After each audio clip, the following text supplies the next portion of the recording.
Hi, I'm Dana Obelman. Welcome to this week's video chat. Today our question comes from Heidi, and she writes, I've been trying to sleep train my 1-year-old. Last night she cried for a solid hour and I gave up. What do I do now? Well, I've got to tell you, Heidi, this question is a great one in that I really want to encourage everybody to listen up. If you've started sleep training your child with whatever method you're using, you simply cannot give up. And here's the reason why. If you allow a baby to cry for any length of time, only to then reward them with their sleep prop, you have just encouraged your baby to cry. And that's not going to make sense to anyone. It won't make sense to her that she has to cry for a certain period of time, and it's not going to be really helpful to you at all. I find that when people do that, what they accidentally do is that they encourage and teach their baby to cry. And so this question actually really kind of makes my blood boil a little bit, because I always encourage people to do this the fastest and easiest way possible, right?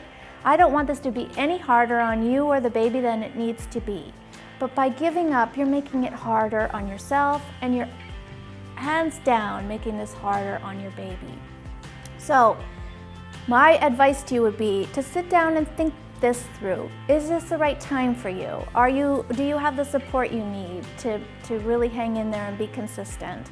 And if the answer is no, then just shelf this for now. You're not ready, the timing's not right, and that's okay. That is absolutely okay. Give yourself that permission to let this go for now, okay? But if the answer is no, I need to get this done, I'm committed, I'm ready, I made a mistake, but I'm not gonna do it again, then I would say, all right, let's do this and let's do this right.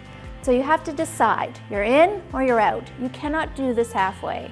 All right, so I hope you're in, because I think given her age, the fact that she's 1, there's no reason why she can't be sleeping a glorious 10 to 12 hours a night, but you have to stay committed.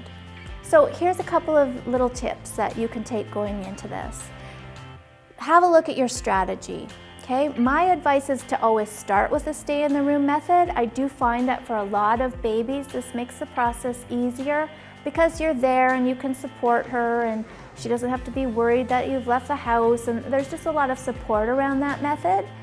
But if you're 5 or 6 nights in and you're not finding you're making very good progress, or she's really struggling, then it really might be worth changing strategies.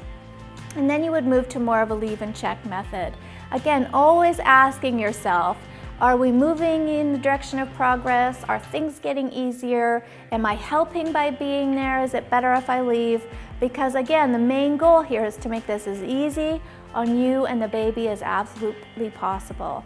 So have a good look at that. If you're struggling with the night waking portion, which most people do, and I get it, it's 3 o'clock in the morning, you're tired, you just want to go back to sleep too. So if that's the place where you kind of lose your will a little bit, then plan ahead, all right? How are you going to get through this and stay committed? Do you need to have your partner go in instead? Can you take turns with your partner? Do you have a mother-in-law who's willing to help out? Do you have anybody else in your life that can help you make this through? I've even told clients, you know what, go stand in the shower for 10 minutes if you need a break around it. Anything you need to do to be consistent and hang in there, because ultimately, this is what needs to happen for the baby. She needs to learn the skills, she needs to sleep well, and she can only do that if she has time to practice. All right, so I hope that gave you a little bit of a pep talk, Heidi, and you can go forward and really get this done as quickly and as painlessly as possible. We'd love to hear from you if you've got some questions. If you have some advice for Heidi, or want to chime in with some bit of a pep talk for her yourself, then please put it in the comments. And thanks for watching. Sleep well.